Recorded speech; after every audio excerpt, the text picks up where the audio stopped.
Hey everyone, Brendan Snyder here. Thanks so much for joining me. And we're going to do another discussion topic. I got Anthony from Sound Exchange joining us. Thanks for being here. Good morning. Thanks for having me. And so this one here is going to be a Battle Royale. We are going to have a throwdown of all the different music formats, at least the big main ones. We're going to hit on vinyl, 8-track, cassette, CD, even minidiscs, and touch on streaming as well and see which one comes out. I'm so excited just Supreme, thinking about it. Right? I can't wait to open my mouth about it. So let's start with first of which your favorite format is. My favorite format is vinyl. Particular reason or why? No, there's no reason. You grew up with that. I grew up with it. Yeah. I like it. The first thing that was ever handed to me was my uncle's old records, so that stuck. That doesn't stop me from loving every form that music comes on. I don't like to say medium. Yeah. I don't like to say piece, but whether it's record, CD, cassette, whatever it is that has music on it, I am in love with it. Yeah, I just happen to prefer playing records. Sure, I get that. My favorite format being CDs, even though I actually started on cassettes, grew up with vinyl, had older brothers playing that stuff. But, you know, I think there's a lot of pros to each and every one of these that I want to hit on. There's downfalls to all of them, kind of a thing. And so obviously I'm going to be jockeying for CDs. I think you'll be doing the same for vinyl. Yes. But let's dive into it. Let's see where this goes. I also want to talk about the things I dislike about vinyl. Yeah, exactly right. Yeah, you can love something and have it be your favorite format, but and I'm sure I'll be able to do the same with CDs. It doesn't mean I actually want it. I just have to have it. Right. But I do want it. I don't know. So let's of it. Right. So let's start sort of at the beginning of this with vinyl. All right. So I guess go ahead and make your case for just what you love about it, why you think that's sort of the supreme thing for you. So my friend Bob, who also works here, he brought up a great point the other day. You always wonder sometimes about things, what catches you? Yeah. And scientifically, you have a needle and a piece of plastic. Okay. That needle touches that plastic and causes a vibration. Yeah. That emanates throughout the room, which immediately you feel all the particles and what you are pick up on those vibrations.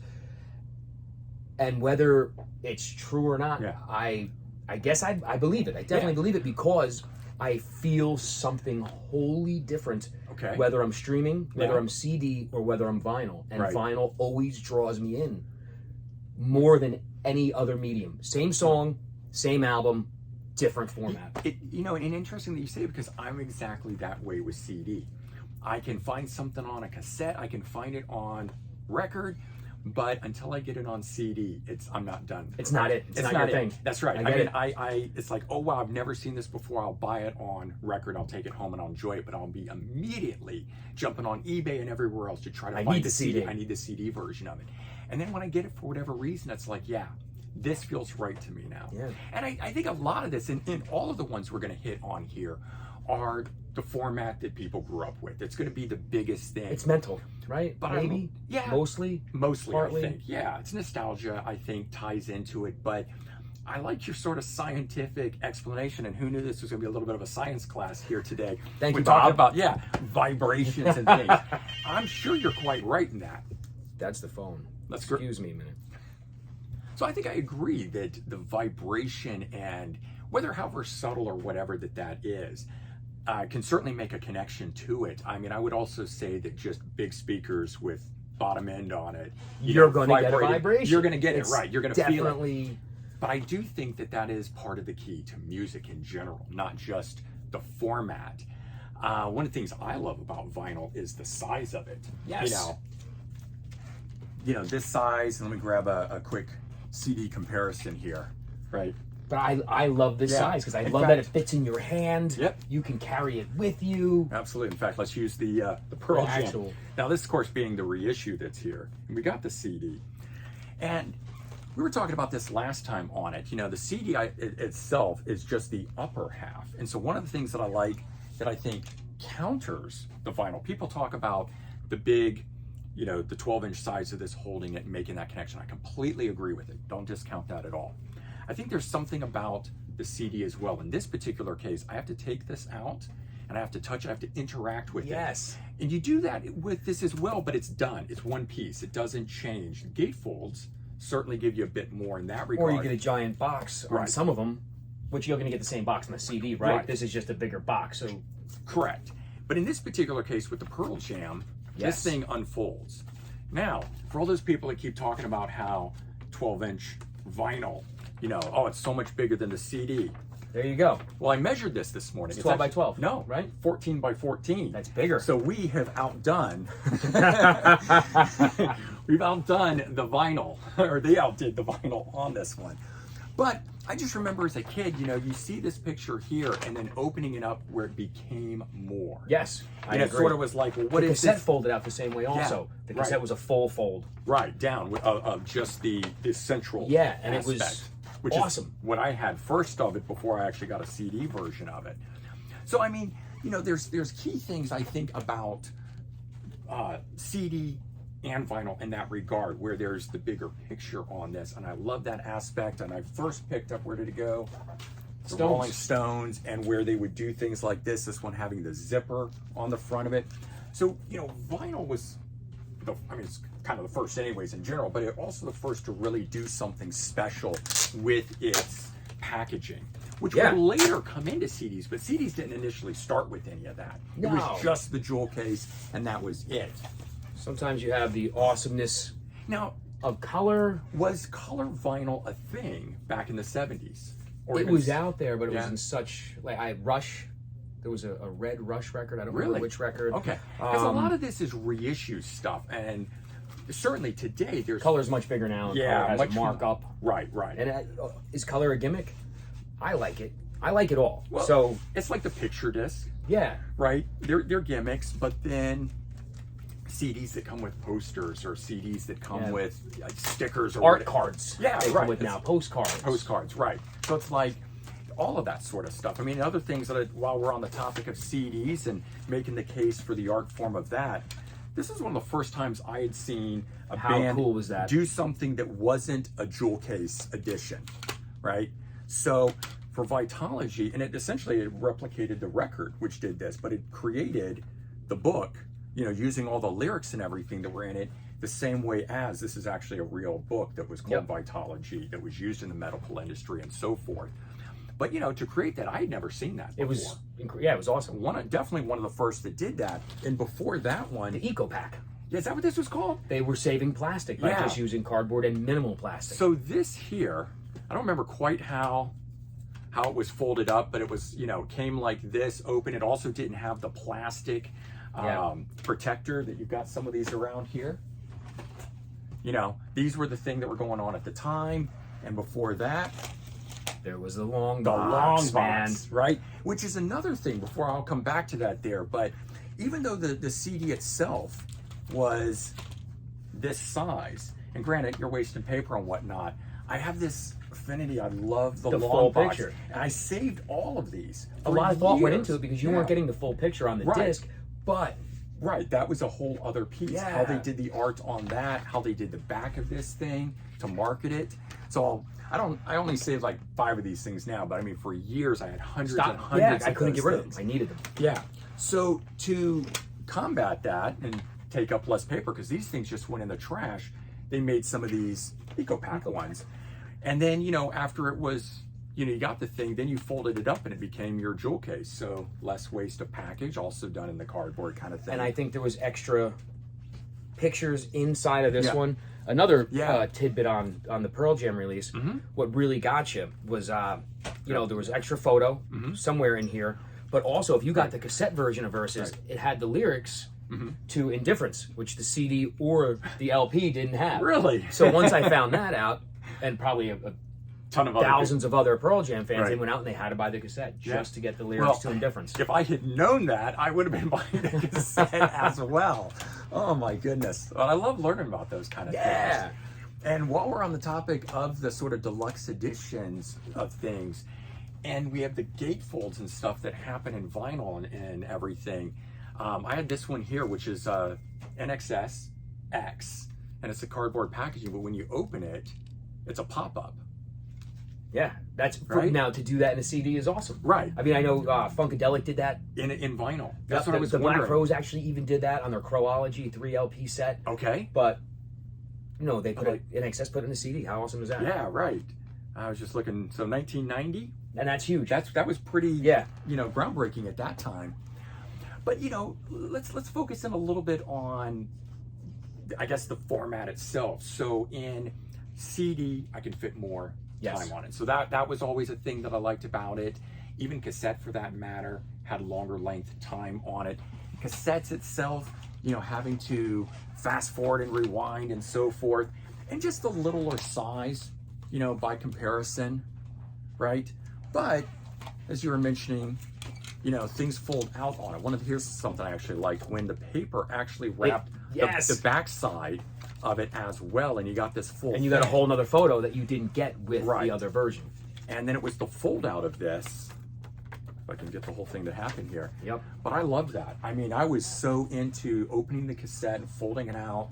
And you do get your lyrics and everything on that Back side. when we had better eyes to read. Yeah, right. Tell me about it. Well, that's the thing. Yeah, they market this stuff all to kids because you could read all that then.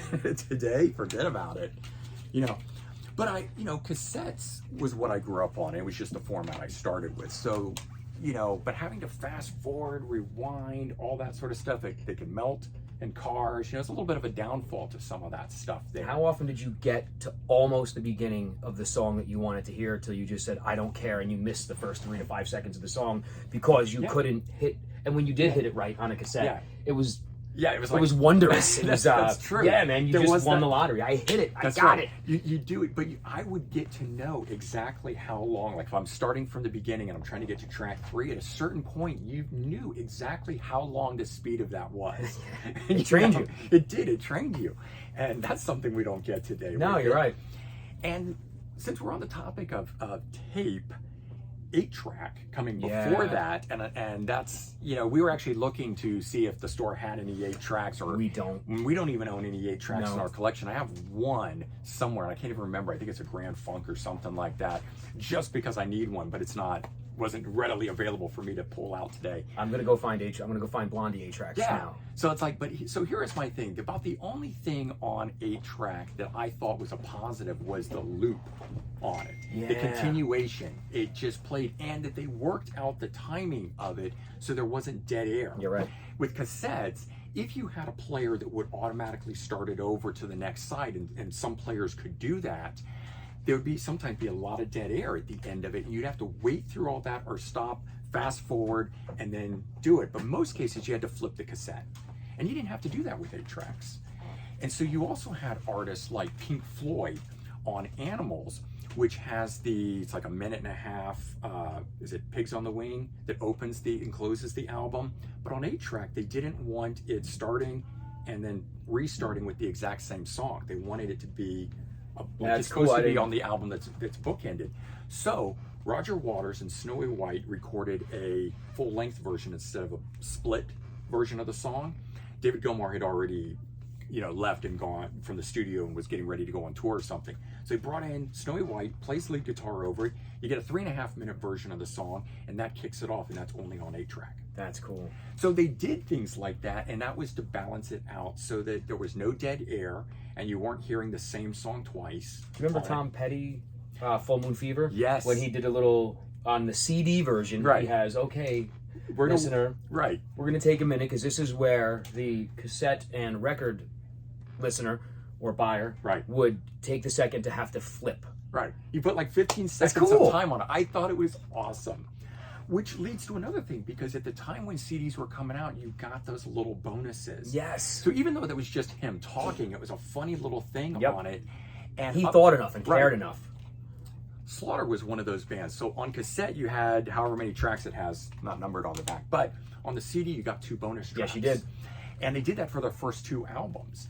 And so that was because they were trying to push CDs. CDs cost more than cassettes. They cost more than vinyl at that time. A lot of times you got more songs on the CD. That's so you would buy the CD. Right. And when CDs, they started issuing older albums, from the 70s and stuff, a lot of times they would add on live tracks or something extra on it, because those albums were 35, 40 minutes. And you had an 80-minute CD. They were trying to entice people to come in, and that's sort of, in my opinion, where the bonus track comes from. They're really, I don't recall there being the quote bonus track when it was just vinyl. when did that pop up? When did that come into play? Right? I'm not sure. I'm, have to do a little research on that to figure that out. But the CD made the bonus track. The CD was the bonus track thing, because those tracks were available as a B-side to a single usually, or it was just a single. Correct. And they would tack that or live tracks onto the end of the CD. Now bonus tracks are just like a regular It's the thing. Yeah, you buy how many, you can get the Scorpions. Yeah. Oh my goodness, I know. Oh man. So right here. So this will tie in streaming for us. And of course with CDs and deluxe editions and vinyl as well. But they put out Rock Believer, brand new album. You could buy it, I think it's a 10 or 11 song thing. Then you could buy one as a 2-disc set that tacked on 5 more songs to it, I think. And then they did the same with the LP. You could buy the single LP or the double LP for a too large of a increase. But here, and this ties in with the day we're actually filming it. So in other countries, they still had bonus tracks for them. Yes. France, they tacked on an extra one. The UK, they've tacked on an extra one. But now they're releasing those as standalone singles in the US. So on May 6th, they released a song, I forget its name, and that was from the French edition. Streaming only, though. Streaming only. That sucks. And today, they released the song Hammersmith, which is a UK only on a bonus track reissue edition. So now, but the only way you can get that for the physical people like us, I can only stream it. Or you have to find that UK version, which is how much? Yeah, I don't know. Yeah, but it's going to be. You already have 2 versions of the CD. Right. Now I have to get a 3rd just for that track. Yeah, and that's bumming me out because I want the song and I'm going to stream it. I'm going to enjoy it. It's not the same. And the immediacy of streaming, the fact that I don't have to order that song, it was released today, I get it today, that kind of a thing. And artists can record and put music up right away for it to be heard. Yes. It doesn't have to be pressed. Which is cool, but John Mellencamp again, when his record came out last year, and I listened to it one time because I waited for the vinyl, which came out in May. So I waited an extra 4 or 5 months just so I can have my connection with the music. And that's not saying any format is better. For whatever reason, same with you, we need our connection to the music. Sure, and mine is going to be touching it, holding it, putting it on. There's, I have a streaming service with Apple Music, and there are times where I cannot wait for an album to be released, and I'll stay up till midnight, Thursday midnight when it's dropping for Friday, and I will stream it right then. I'll be laying in bed, I'll be enjoying it. It's awesome. And it is. Sometimes though I listen to something and it doesn't grab me. And I'm thinking, I don't really like this album as much. I'm kind of bummed out. And then around 2 o'clock the next day, I get my delivery, and there it is, the physical one. Now I open this thing up and I pop it on, and I'm loving it. And now, is that mental? That's what I'm wondering. Or are we? Is it both? Is it mental as well as it's you? I don't think it's sound. I mean, I have to say that I think in streaming, in a lot of cases, the stuff is not as vibrant or lively, not as warm. The punch is missing. Yeah. When you listen to it digitally, that you don't, what are the words? Yeah. It punches you when you physically have it. When you're immersed in it. When you're immersed in it. And there's where the mental part comes in too. Not only is it it's definitely audible. There's 100% it's audible. Yeah. But physically, you get the punch because you just spent time with it. Well, and there's the album cover. And I mean, I grew up so many times flipping through stuff. We're talking about late 80s, early 90s here. And you don't know who the band is or what it is, but that album cover speaks to you. And maybe you go and you ask one of the store clerks or somebody who it is and get a little information, but you've never heard anything from it. You don't know anything from it. You buy it simply based on the art. When was the last time you scrolled through something streaming-wise and decided to listen to it simply based on the art that is this big? You know, kind of a thing like, and you can't browse streaming the way that you can going into a physical store, physical format, and seeing all of that. But there's algorithm playlists, which I found some of my favorite bands from streaming. You stream, so the Black Queen. Right. I love these guys. Check them out, definitely. So I streamed this when my friend Luke first introduced me to them. Okay. The only record out was this, and it was impossible to get, and it was $200. So I had to stream it. And that's when streaming's awesome. When something is out of print or $200 or whatever, but you can stream it. But then when this record ended, Spotify's algorithm played like things, and I call it my rabbit hole, and I have a cabinet right in my record room. Right. It's just for the rabbit hole. Yeah. And it's all this weird, not weird. It's all this new wave synth 80s type. I want to check out your rabbit hole. It's awesome, but Spotify, streaming gives us that. Yeah. I wouldn't have found 100 bands that I went and I bought all 100 bands records if it wasn't for that's true streaming. And I would say the same thing too. I mean, I love physical music stores coming in and shopping. You can't beat it. But I've had to get used to shopping online. Amazon is a big place that I go, and one of my favorite things that I love that they do is the You Might Like, and they give you like 20 more albums that other people that bought that album have bought. And I don't look at it. Oh God, I love it. And I have found so many things in there that I'm like, well, that's a cool cover. Who's in that? Oh my God, that has so and so in it. No wonder, the person who bought this album bought that, kind of a thing. And I find stuff. And the same is with streaming, where my favorite thing is when you're listening to the album, if you scroll to the bottom, and then it's the recommendations or more by that artist. And so it's not always just maybe that bass player is playing in this band, but that's the only album that the band has. But then that bass player has played in 5 other bands, and it'll list those albums below. And I didn't know that he's played in 5 other bands. So it has, like you're saying, introduced me to a whole bunch too. And you don't always get that in physical. No. Your store is really great because you guys actually you can almost get that because organize it. You can flip through a section and you can see all these Mark Lanigan records. Right. And Screaming Trees. And we'll put the Screaming Trees in with Lanigan. So you have that. Right. But a lot of places don't have that. They don't. And so it's almost good that Amazon's doing that. But I didn't know that. That's awesome. Yeah. So I mean, despite what we say about, streaming or the non-physical format, it's viable and we need it. Yeah, absolutely. Definitely a necessity. Right. Now, one format we haven't touched on, see if you guys know what this is. You guys recognize this? That's cool. It's a mini disc player. Little format, just like a CD, but this size, but it's more like a computer disc in the way that it operates. And the cool thing about these were they don't skip. Yeah, so you could throw it against the wall and it plays. It doesn't skip. Yeah, exactly. So I had bought this because at the time frame, the CD players, you wore them on your hip or carried them in your bag or whatever. And it's like if you walk too fast, and I'm one of those people that I'm like, if I need a destination and I'm moving fast, I'm zigzagging in and out of people, it would skip, And this didn't do that. And the size of it, look at the size of this thing by comparison, way smaller, right?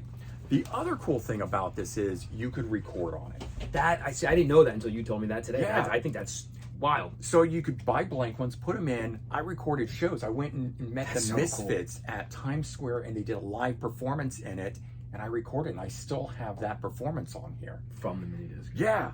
But the other thing was I made mixtapes from it, and it had like mastering on it. I could bring the levels up because you have different albums from different eras by different bands. It was ahead of its time. 100% ahead of its time. Absolutely. And so that's one of my biggest complaints about streaming is I make a playlist, but all the stuff is mastered at different levels. And so I'm listening to it, and one track's loud, one track's too quiet. I have to turn it up. I got to turn it down. Amazon had that problem when I first started streaming through Amazon, but I feel that they're getting better. They are. A lot of stuff is being remastered or mastered. For iTunes. Yeah. And as they've been doing that, you're absolutely right. Now this stuff is all at the same level. Yeah. But what is that taking out of the original recording? Well, as for the original recording, that brings it right back to another point. When you get a record, so when you got the bonus tracks on something, as much as it was awesome, now through the years, I've realized I don't want the bonus tracks on a lot of records because it takes away from the original album. I don't like when I get the deluxe editions and they tack on bonus tracks. I want the 10 tracks, Disc 5 tracks, 12 tracks of the record. That's right, just the record. Just the record. Put all the bonus tracks on a separate thing. I'll pay $5 or $10 or $15 for a bonus disc with 5 songs just so you don't mess with the original intended piece. I know. Of music. Now, was that a thing, like as a kid growing up, I wanted as much music as I could get on we one didn't disc. care. Yeah. But now I feel the opposite. I would rather have just like the Scorpions' last couple albums. I mean, they tack on all these extra bonus tracks until you're 18, 19 songs on it, maxing out the 80-minute capacity. Yeah. And what I end up doing is buying the standalone or regular version of the album plus the bonus tracks because I want the bonus tracks, but I wish that they would just simply put those on a separate disc. Yep. And it's essentially a double album. Yeah. If you have 19 tracks, make one 10, one 9. I would rather have that than something that is too long. Yeah. And so that's another maybe downfall to the CD is that it basically took away the double album. Yeah. You know, Red Hot Chili Peppers, Blood Sugar Sex Magic. It's like a 17 songs, man. Yeah, it's like 79, 80 minutes on it. It was a double. It wasn't well. Yeah, but that wasn't the intended format. It wasn't even get a US. It didn't get a US release. Yeah, when it came out, but it was a 17-song CD and a 17-song extra long cassette. Right, and 40 minutes per side. And they're doing that now, where they're still putting out their latest 2 albums, Unlimited Love and the brand new one that's getting ready to come out, calling them double albums, yet they're a single disc. It's a single. It bugs me. Yes. If it's a double disc, then split it. I think they took advantage as well as they didn't take advantage. They used the CD medium back in the 90s to say, yeah, hey man, we can fill 80 minutes of music. Right. We wrote all these songs, put them out. Right. And I loved that, and I still love that, but there are times too where it wears me out before the end, and I never know the last 4 or 5 songs as well as I know the beginning stuff. I feel tired by the end sometimes, not always. So it's like, did the CD also like hurt that? Meaning by creating albums that have more filler as opposed to the albums that were distilled down to the 10 tracks like in the 70s and the 80s when they were trying to do the 45 minute. I think definitely yes and no. Yeah. I mean, not every band has done that, but there was a lot of artists that were just pushing because it was like, oh, CDs, everyone's doing a 60-minute. We got to put 4 more tracks and get this thing up to that. Were those songs needed? And now I see that all paring back today. It's like a lot of things are. We bands said with the Cult. You mentioned the Cult in one of our previous videos. 7 songs, 35 minutes. I'm not angry at it. No, as long as it's all killer. And as long as I don't have to wait 5 more years for another record. But yeah, man, I'm okay with it. Yeah. So I don't know. You know, it's like there's pluses and minuses to all this stuff. I mean, we talked about the warmth of the vinyl and that tactile I never used the word warmth, but you can say that. I do. That's my thing. I feel that about it. Hello, bro. What's up, man? How you doing? I'm nosy, man. And so with that, you know, you get tactile quality, this vibration potentially within it. You get the art, the packaging, all that sort of stuff.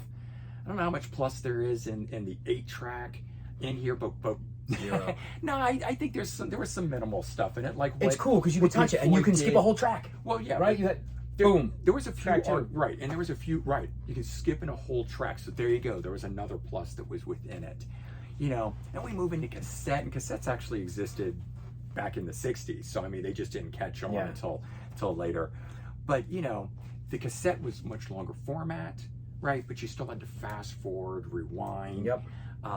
Smaller, you know. So where do cassettes really fit in that? But that's what I started on, so I still love those. I love a cassette. But the CD, I think, was a real viable format to compete against vinyl. We saw that it actually overtook it in the 90s.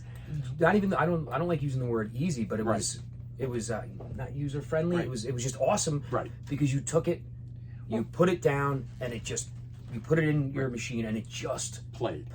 Yeah, there was nothing with the needle. You didn't have to replace that. There was no scratching. There was no hissing and pops. Yep. You know, this idea too of just the modernism the modernism in it. Yeah, and it was also the clarity. Right. Because if you had a dirty record, yes, it sounded like crap. CD, right. It sounds and if you handle it right, it lasts. We love lasers. Forever. Yeah, I love lasers. Lasers are great. Right. People don't kill people. Lasers do. Right. So, you know, CDs was like a big thing. Yeah. Lots and lots of benefits in it. The time we've talked about and so forth. Even packaging.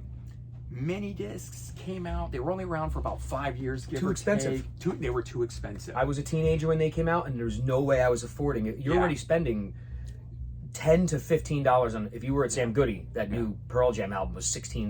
But if you went to the independent stores back in 1993, you were spending $12 on that CD. Yeah. But then the mini disc, which usually only Sears carried, was $20, That's 17 right. to 20, and you're no way, man.